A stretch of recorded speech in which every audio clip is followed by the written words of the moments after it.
اور حضرت یعقوب ان کے بیٹے ہو گئے اور حضرت یعقوب کا نام ہے اسرائیل.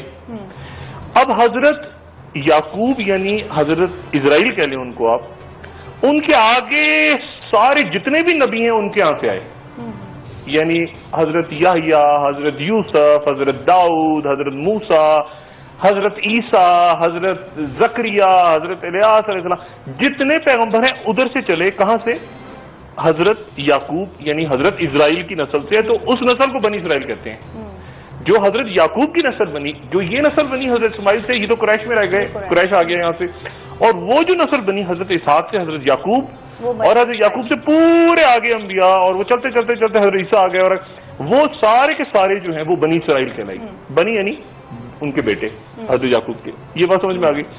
اچھا, اب یہ ہوا کہ یہ جو اب آپ پوچھیں گے کہ یہودی کا کہاں سے؟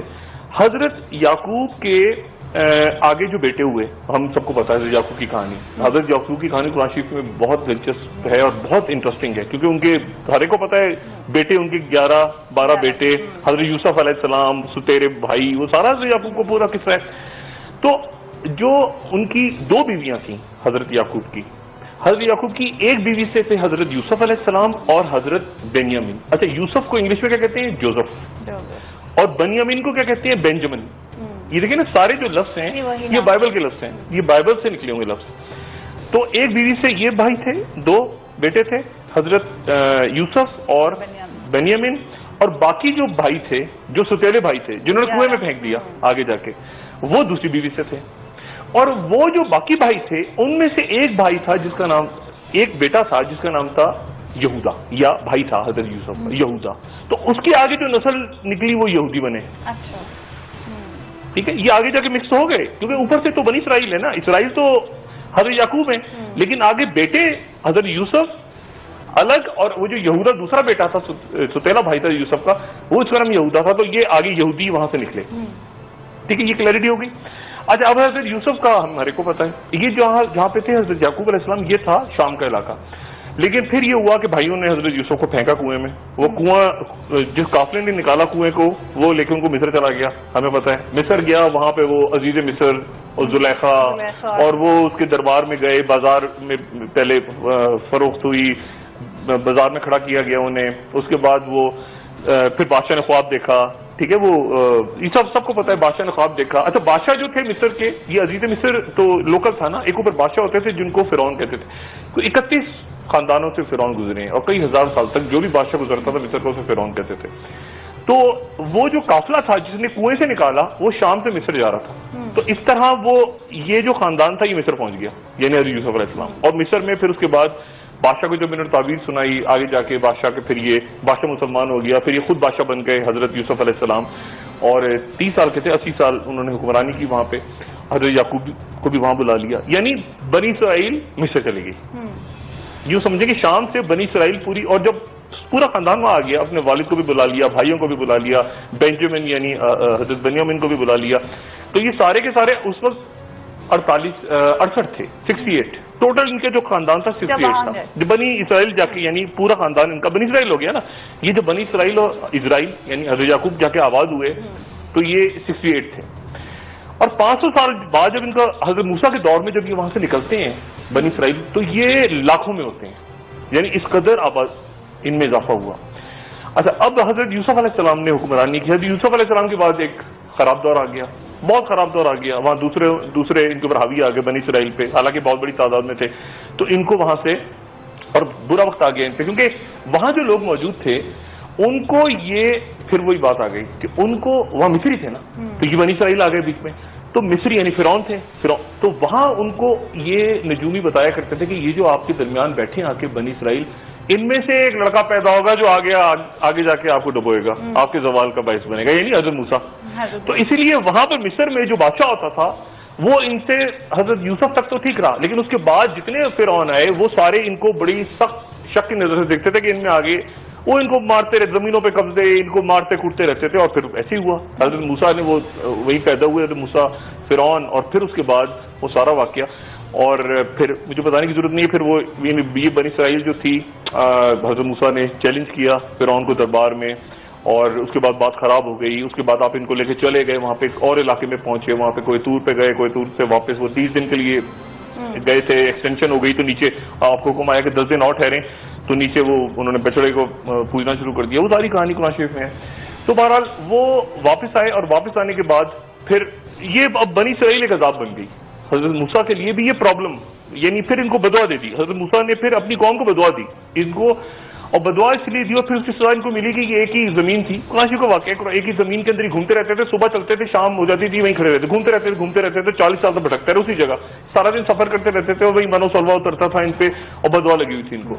تو یہ انہوں نے بہت زیادہ تنگ کیا, حضرت موسیٰ کو بہت تنگ کیا, اور یہ خروج تو ان کو تو لے کے چلے گئے, وہ حضرت موسیٰ تو وہاں سے نکل گئے ان کو لے کے مصر سے. وہ پتہ ہی آپ کو فرعون کا واقعہ, وہ جو دریا سے لے کے نکلے تھے, پھر باہر, لیکن باہر جا کے بھی تنگ کرتے رہے.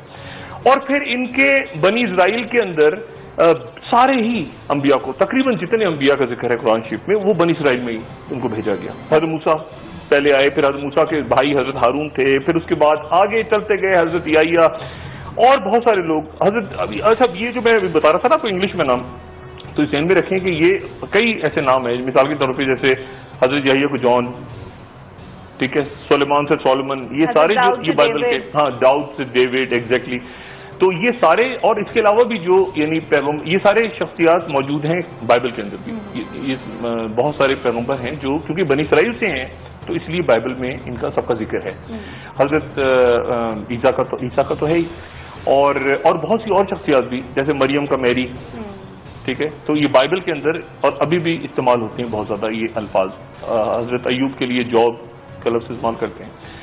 تو بہرحال اب یہ جو بنی اسرائیل ہیں یہ وہاں بھٹکتے رہے آ کے.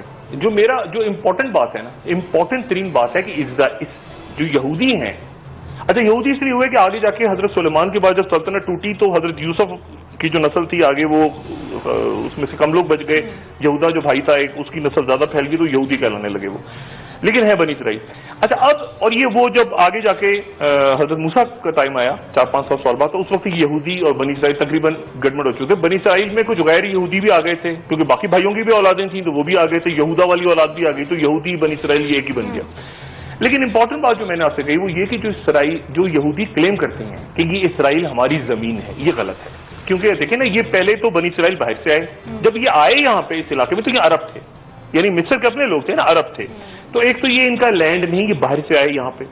اس کے بعد پھر ان کو نکال دیا گیا, جب بابل سے بخت نصر نے اٹیک کیا تو ان کو نکال دیا, اور حضرت سلیمان نے جو ہیکل بنایا تھا ٹیمپل آف سولومن, اس کو انہوں نے گرا دیا. اور اس کے بعد یہ کئی 100 سال باہر رہے. پھر یہ رومنس کے دور میں آ گئے, ایرانیز کے دور میں آ گئے, آ کے پھر انہوں نے ہیکل کو بنایا. پھر یہاں پہ اٹیک ہوا, پھر انہوں نے وہ ہوا میرے خیال سے 70 عیسوی کے اندر, جب رومنس کے خلاف انہوں نے بغاوت کی, رومن نے ان کو باہر نکال دیا. تو یہ پھر گھومتے رہے, پھر یہ واپس آئے, 400-500 سال رہے. تو اگر آپ پوری ہسٹری میں نظر ڈالیں نا, تو یہ جو علاقہ ہے شمالی اور جنوبی فلسطین جس کو کہتے ہیں, تو یہاں پہ آپ کو یہ بنی اسرائیل پوری تاریخ میں کوئی 400-500 سال سے زیادہ نہیں ملتا. اور عرب آپ کو, کیونکہ ان کو بار بار نکالتے رہے نا لوگ, عرب یہاں پہ 2-2.5 ہزار سال آپ کو ملتے ہیں. تو یہ جو ان کا کلیم ہے نا یہودیوں کا کہ یہ ہماری لینڈ ہے, یہ کلیم غلط ہے, ٹھیک ہے. اور اس کے بعد اور ان پہ احسان کی, ان کو جب بھی لا کے یہاں بات کیا مسلمانوں کے دور میں, حضرت عمر بن خطاب جب یہاں پہ آئے رضی اللہ تعالیٰ عنہ, تو انہوں نے تو دیکھا تو ان کا تو ٹیمپل ٹوٹا پڑا تھا, تو انہوں نے تو صفائی کر کے ان کو الاؤ کیا.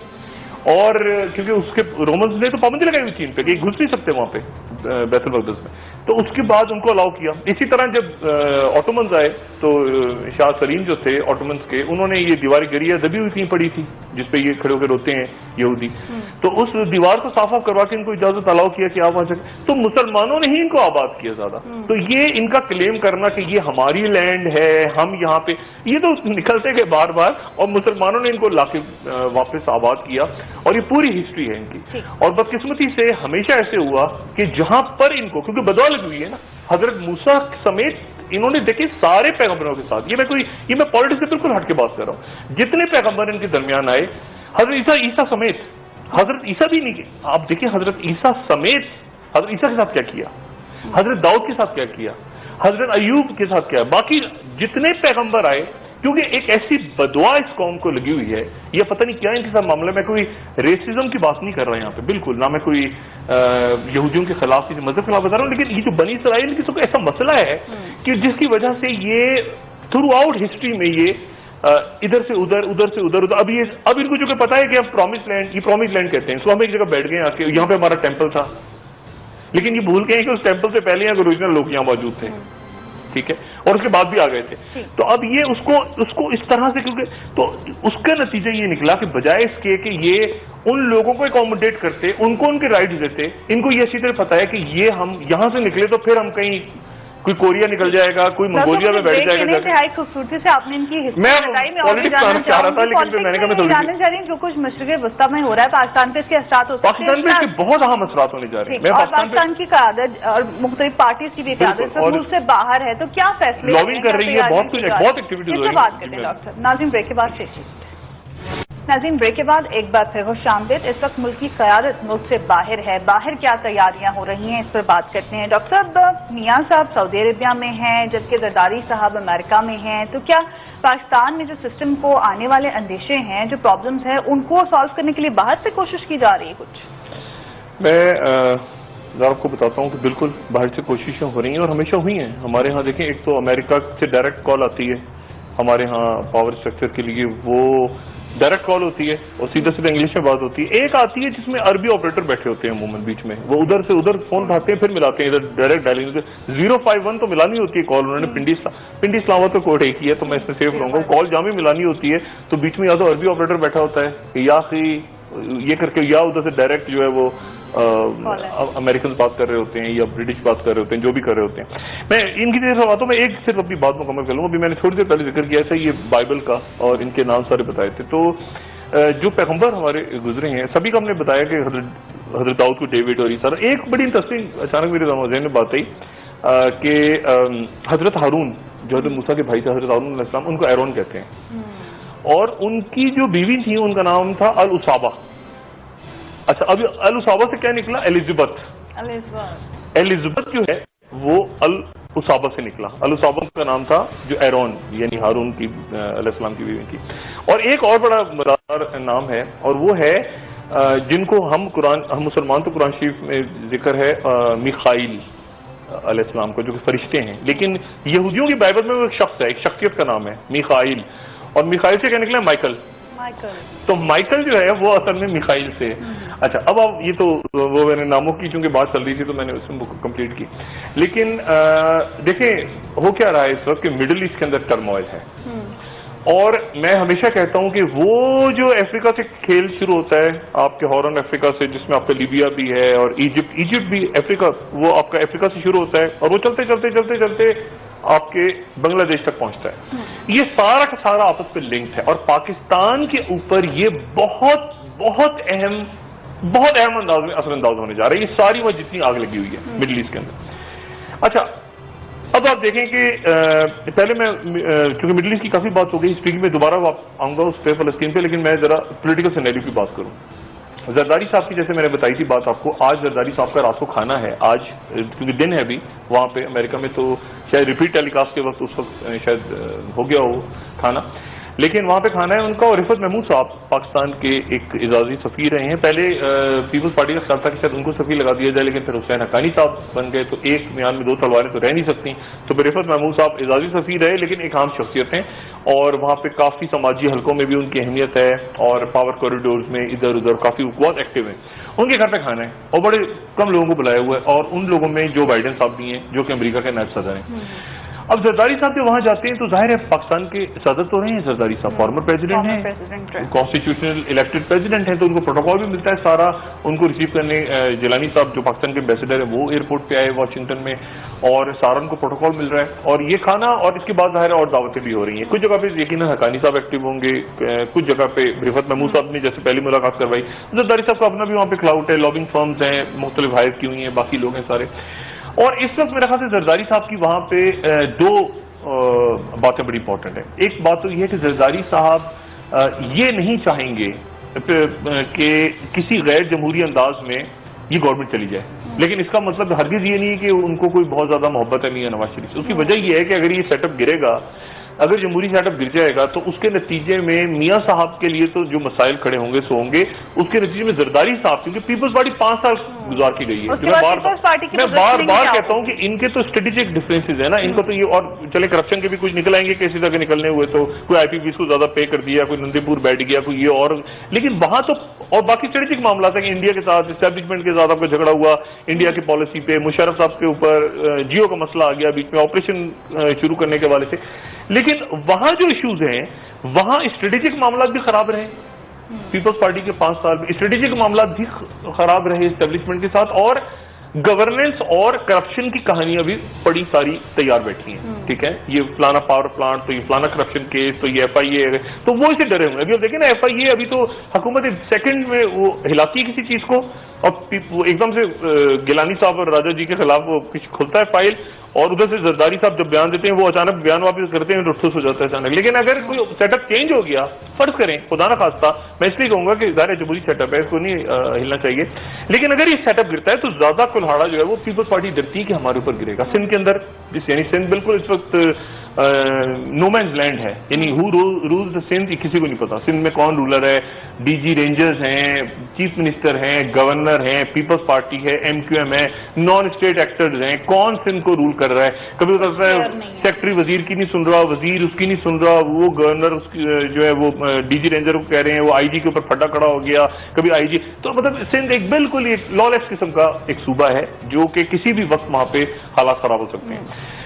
میاں صاحب سعودی عرب میں ہیں، اور سعودی عرب میں ہیں تو میں نے پہلے بھی بتایا کہ سعودی عرب میں ہونے کا مطلب ایک تو عبادت کے لیے گئے ہیں، وہ ظاہر عبادت کرتے ہیں، ہمیشہ انہوں نے کی ہے، عمرے بھی ہیں اور رمضان کے آخری حصے، لیکن ظاہر ان کی پولیٹیکل ملاقاتیں بھی ہو رہی ہیں. اور یہ بھی ذہن میں رکھیں کہ جب سعودی عرب جاتے ہیں تو صرف سعودیوں سے ملاقات نہیں ہوتی، وہاں بہت بڑی پریزنس امریکنس کی ہے سیکورٹی کے حوالے سے، کیونکہ سعودی رائل فیملی کو بہت بڑی تعداد میں اس وقت امریکن ٹروپس اور باقی ٹروپس پورا ریجن ہے. لیکن نا جو ابھی معاملات خراب ہوئے، یمن کے بارڈر پہ بھی خراب ہو گئے، عراق کے بارڈر پہ بھی خراب ہو گئے، اسلامک اسٹیٹ آگے بڑھ رہی ہے تیزی سے. تو سعودی رائل فیملی کے اندر اپنے میں پہلے ڈسکس کر چکا ہوں، تو وہاں بہت بڑی تعداد میں سیکورٹی کانٹریکٹرز موجود ہیں، جہاں پہ آئل ہے ایسٹرن علاقے میں، وہاں پہ وہ دیکھ رہے ہیں. تو مطلب ایک اور بھی لوگ وہاں پہ ہو سکتا ہے، میں یہ گمان ہے کہ ان سے کوئی ملاقات ہوئی ہو. اور ظاہر وزیر اعظم ہے مولانا فضل الرحمان کی بھی ملاقات ہوئی تھی پرنس مکرم سے، ایسی بات تو نہیں ہے، ان کی بھی ملاقات، وہ بھی سعودی عرب میں تھے. تو یہ سعودی عرب ایک ایسی جگہ ہے جہاں پر آپ کو بڑا مزہ آتا ہے، بڑے آرام کے ساتھ آپ ڈپلومیسی وہاں ہو جاتی ہے، کیونکہ آپ جاتے عمرے کے لیے اور وہاں بے شمار اور ادھر ادھر آپ کی ملاقاتیں بھی ہو جاتی ہیں، اور ہوٹلوں میں سب ٹھہرے ہوتے ہیں، اور فجر کی نماز پہ کی جائے گی.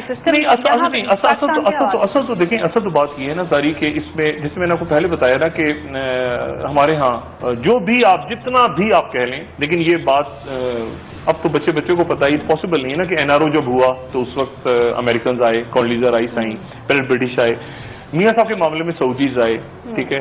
مشرف صاحب کے معاملے پہ بھی یہ میں آپ کو بتاؤں، سعودیز ایک سافٹ کارنر رکھتے ہیں مشرف صاحب کے لیے، اور میاں صاحب کو یہ میسج بھیجا گیا تھا. میں نے پہلے بھی بات کی تھی آپ سے، میں دوبارہ اس بات کو دہرا دوں کہ میاں صاحب کو پہلے بھی یہ میسج بھیجا گیا تھا کہ آپ ذرا ہولہ ہاتھ رکھیں مشرف صاحب کے مسئلے پہ. لیکن یہ بات اب پرانی ہو چکی، اب یہ بات پیچھے چلی گئی، اب تو معاملات اور الجھے ہوئے ہیں پاکستانی سیاست کے. تو میرا خیال یہ ہے کہ جو انٹرنیشنل گارنٹرز ہیں یا پلیئرز ہیں ان سے بات ضرور ہوتی ہے، کہ چاہے کوئی جتنا مرضی بولے، کو سے تردید کرے، لیکن ان سے بات بالکل ہوتی ہے. اور آپ کا ملک چونکہ پولیٹیکلی آپ کی لیڈرشپ کمزور ہے پاکستان کی، پورا کا پورا سیٹ اپ ہی انہوں نے وہ بنا دیتے ہیں، پورا سیٹ اپ ہی وہ بنا دیتے ہیں. یعنی میں پرسنلی ذاتی طور پہ ایسے لوگوں کو جانتا ہوں جن کی کسی ایک شیخ سے سلام دعا ہوتی ہے اور یہ وزیر لگ جاتا ہے، یہ سفیر لگ جاتا ہے. میں پرسنلی یہ ایک بڑے بزنس مین سے مڈل ایسٹ کی سلام دعا ہوتی ہے اس کی، یا کوئی. اس وقت حکومت کو 14 اگست کی ٹینشن ہے، تو کیا سعودی عرب کا انفلوئنس عمران خان صاحب؟ ہاں یہ بات ہو رہی ہے، بالکل یہ بات ہو رہی ہے، اسٹیبلشمنٹ کے حوالے سے بھی بات ہو رہی ہے وہاں پہ. کیونکہ دیکھیں دو باتیں، میں ایک بات پھر مجھے بریک لینی ہے، میں بریک لینا چاہ رہی ہوں. عمران کے اوپر بھی پریشر آ رہا ہے باہر سے اور ڈالا جا رہا ہے، میں بریک میں بتا اس میں بات کرتی ہوں، بریک کے بعد ناظرین سے.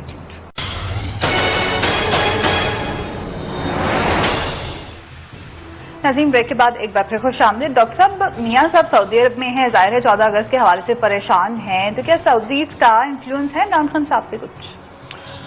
دیکھیں یہ جو میڈیشن ہوتی ہے نا، یہ جو میڈیٹر جو صلح کروانے کی کوشش کرتے ہیں، میں نے آپ کو بتایا نا وہ فرانسس کوپولا کا جو کردار ہے گاڈ فادر، یہ ہمارے حکمرانوں نے ڈیفینیٹ، مجھے کبھی کبھی اس بات کا شک تو نہیں، یقین ہوتا ہے کہ یہ فلانے لیڈر نے یہ گاڈ فادر ضرور دیکھی ہے اور اس کو بہت اچھی طرح پڑھا ہے. کیونکہ گاڈ فادر کا وہ جو جملہ ہے نا، وہ جو ڈان ویٹو کولین کا، کہ جو تمہاری صلح کروانا چاہے اپنی مافیا کو بتاتے ہیں کہ جو تمہاری صلح کروانا چاہے دشمن سے، سمجھ جاؤ کہ وہ غدار ہے، کیونکہ اس کے دشمنوں سے بھی، دشمن بھی اس کو سب. تو جیسے ابھی شک ہو گیا چودھری نثار صاحب پہ کہ یہ صلح کروا رہا ہے تو یہ ہمارے دشمنوں عمران خان کی طرف ہے، مطلب یہ ہمیشہ ہوتا ہے، یا یہ فوج سے اسٹیبلشمنٹ کی بات، مشرف صاحب کی بات کر رہے ہیں تو یہ ان کا آدمی ہے، اور یہ شک ہونا شروع ہو جاتا ہے. اور پھر یہ شک غلط بھی ہوتا ہے، ضروری نہیں کہ آپ ہمیشہ انسپائر ہوں. بہت سے لوگ کوشش کر رہے ہوتے ہیں کہ صلح ہو جائے، لیکن کئی دفعہ ایسا بھی ہوتا ہے جو صلح کروانے آتے ہیں بیچ میں وہ مارے جاتے ہیں کیونکہ ان کو ان پہ شک شروع ہو جاتا ہے کہ اچھا، جیسے میں نے بتایا نا کہ اس کریکٹر گاڈ فادر کا شک ہے، شک وہ کہتا ہے کہ شک کرو ہمیشہ اس آدمی پہ جو تمہاری صلح کروانا چاہے دشمنوں سے. اب میں پاکستان کے اوپر آتا ہوں، میں 2-4 منٹ میں آپ کے لے لوں. صرف یہ مڈل ایسٹ کے اندر مجھے پہلی دفعہ ایسا لگتا ہے کہ اسرائیل کی ایگزسٹنس خطرے میں پڑ گئی ہے، یعنی ان کا جو، کیونکہ یہ جنگ بندی نہیں ہو رہی. حماس کہہ رہی ہے کہ جنگ بندی آپ کچھ کریں، آپ حملے کر رہے ہیں ہمارے اوپر. حماس کی طرف سے، ان کی طرف سے جو کنڈیشن گئی تھی، جو سی سی کی کنڈیشن، اور جس کو بان کی مون بھی اور باقی لوگ بھی سارے، وہ یہ کہہ رہے ہیں کہ حماس غزہ میں جو محمود عباس کی اتھارٹی تھی، محمود عباس یعنی فتح والے، الفتح والے، محمود عباس کی اتھارٹی حماس یہاں واپس بحال کرے، کیونکہ یہاں سے نکال دیا تھا فتح کو. میں نے بتایا نا حماس نے کیپچر کر لیا تھا 2007 کے بعد، اور غزہ سے نکال دیا تھا محمود عباس کو، یعنی فلسطینی اتھارٹی کو نکال دیا تھا، وہ صرف مغربی کنارے میں ہے. تو ایک اہم کنڈیشن یہ ہے اسرائیل کی اور ایجپٹ کی اور امریکہ کی اور سب کی کہ یہاں پہ محمود عباس کو دوبارہ آنے کی اجازت ملے غزہ میں. ابھی تک دیکھیں فلسطینی اتھارٹی کا صدر محمود عباس غزہ نہیں داخل ہو سکتا، اب عجیب بات ہے، وہاں حماس کا کنٹرول ہے. تو ایک ان کی کنڈیشن ہے کہ یہاں محمود عباس کو آنے کی اجازت دی جائے، حماس اس کو نہیں مانتی. ٹھیک ہے. اچھا، اب فتح، جو ایک بات میں اور بتا دوں جو میں نے کل بھی کی تھی، بڑی امپورٹنٹ ہے کہ اسرائیل کے 2 گروپس خوفناک دشمن ہیں اس علاقے میں، جو یعنی ملٹری ونگز ہیں. ایک ہے حماس اور ایک ہے حزب اللہ. حزب اللہ کے سید حسن نصر اللہ کی بات ہوئی ہے حماس کے سربراہ خالد مشال کے ساتھ. یہ بہت امپورٹنٹ ڈیولپمنٹ ہے. لیکن ان میں فرق کیا ہے دونوں میں، یہ ذہن میں رکھیں کہ فتح اور حماس کا آپس میں جھگڑا ہے. یہ فلسطینیوں کے 2 گروپ ہیں، اور فلسطینی 99.9% سنی ہیں، فلسطینی سارے سنی ہیں. تو لیکن فتح جو ہے اس کے پیچھے امریکنز اور سعودیز اور باقی بہت سے عرب ممالک، اور اسرائیل بھی چاہتا ہے کہ فتح کو تھوڑا سپورٹ کریں، کیونکہ فتح جو ہے وہ 2 ریاستوں کے اوپر مانتی ہے، یعنی اسرائیل اور فلسطین کو ساتھ ہونا چاہیے. حماس کہتی ہے کہ اسرائیل کو نہیں ہونا چاہیے. یہ بیسک فرق ہے. اب حماس اور حزب اللہ کے اندر کیا کامن ہے؟ کامن تو یہ کہ دونوں اسرائیل کے دشمن ہیں اور دونوں نے خوب پٹائی کی ہے. حماس تو کر ہی رہی ہے، اور حزب اللہ نے 2006 میں اتنی پٹائی کی ان کی، اتنا مارا، ڈھونڈ کے رکھ دیا ان کو وہاں سے، لیبنان سے. بنیادی فرق یہ ہے کہ ایک تو یہ فلسطینی ہے، وہ فلسطینی نہیں ہے، وہ لبنانی ہے. حزب اللہ لبنانی ہے. دوسرا فرق یہ ہے کہ یہ سنی ہے اور وہ شیعہ ہیں. اور امام موسیٰ صدر جو کہ میں نے بتایا تھا شہید ہو گئے تھے لبنان میں، یاد ہے جو میں نے بتایا تھا کہ جنہوں نے فتویٰ دیا تھا فیور میں حافظ الاسد کے، جن کو شہید کر دیا گیا تھا لیبیا میں. تو یہ ان کی عمل تحریک سے انسپائر ہوئے نوجوان ہیں جو آگے جا کے جنہوں نے یہ بنا لی. اور پھر باقر الصدر جن کو صدام نے شہید کیا تھا عراق میں، اور پھر سید محمد حسین فضل اللہ جو لبنان کے، تو وہ اہل تشیع ہیں اور ولایت فقیہ پہ یقین رکھتے ہیں. یہ سنی ہے. تو ایک تو بنیادی فرق یہ ہے. اور دوسرا جو بشر الاسد بچا ہے وہاں پہ شام میں، وہ بچا اس لیے کہ حزب اللہ نے ہیلپ کی وہاں جا کے. یہ جو فری سیرین آرمی اور سارے جو عربوں نے چھوڑ دیے تھے، تو وہاں سے جو فورسز انلیش ہوئی جنہوں نے لڑائی کی اسد کے ساتھ مل کے، ان فورسز کے ساتھ وہ حزب اللہ تھی. تو حزب اللہ اس وقت انگیج ہے سیریا کے اندر، اور سیریا میں جو لڑائی ہو رہی ہے وہ شیعہ سنی لڑائی ہے. یہ اچانک اسلامک اسٹیٹ آ گئی، انہوں نے مارنا شروع کر دیا اہل تشیع، یہ سارا ہوا نا، وہاں شیعہ سنی پڑتا ہے. لیکن اسرائیل کے اوپر اب دشمن دونوں کے ہیں، حزب اللہ کا بھی دشمن ہے، اور حزب اللہ اس لیے بنی تھی کہ وہاں پہ اسرائیل نے انویٹ کر دیا تھا لبنان. حزب اللہ بھی نہیں چھوڑے گا، وہ کس مرحلے پہ انٹر ہوگا وہ بھی دیکھ رہا ہے. کیونکہ جو شیعہ سنی مسئلہ ہے، لیکن اب شیعہ سنی مسئلہ بھی ہے، عرب عجمی مسئلہ بھی ہے. اور جو حماس ہے، حماس کے اوپر ہاتھ کس نے اس وقت رکھا ہوا ہے؟ ویسے تو حماس کو ایران نے سپورٹ کیا تھرو، لیکن اس وقت قطر اور ترکی ساتھ ہیں. یعنی یہ عجیب، کیونکہ جب وہاں جنگ شروع ہوئی تو خالد مشال فوراً ہی سیریا سے آ گئے قطر، اور قطر کی بڑی انٹرسٹنگ پوزیشن مل گئی. قطر اس وقت اسلامک اسٹیٹ کو بھی فنڈنگ کر رہا ہے خاموشی سے، وہ حماس کے سر پہ اس نے ہاتھ رکھا ہوا ہے. وہ میجر پلیئر کے طالبان کے اوپر بھی دیکھیں میڈیشن ہوئی، گنتانامو بے سے لوگ چھوٹے، وہ سارا قطر میں ہوا. تو قطر، باقی مووی یہاں سے گئے قطر سے ہوتے ہوئے، تو قطر کی امپورٹنس ایک دم سے بڑھ گئی ہے، اور ترکی کہیں بیچ میں گزرا ہے. لیکن اب اس میں دیکھنا یہ ہے، کیونکہ آج آپ نے شکل دیکھی ہوگی اسرائیلی وزیر اعظم سے تشریف لائے نتن یاہو، تو ان کی شکل سے ہونڈا بالکل، ان کی جو ہوائیاں اڑ رہی تھیں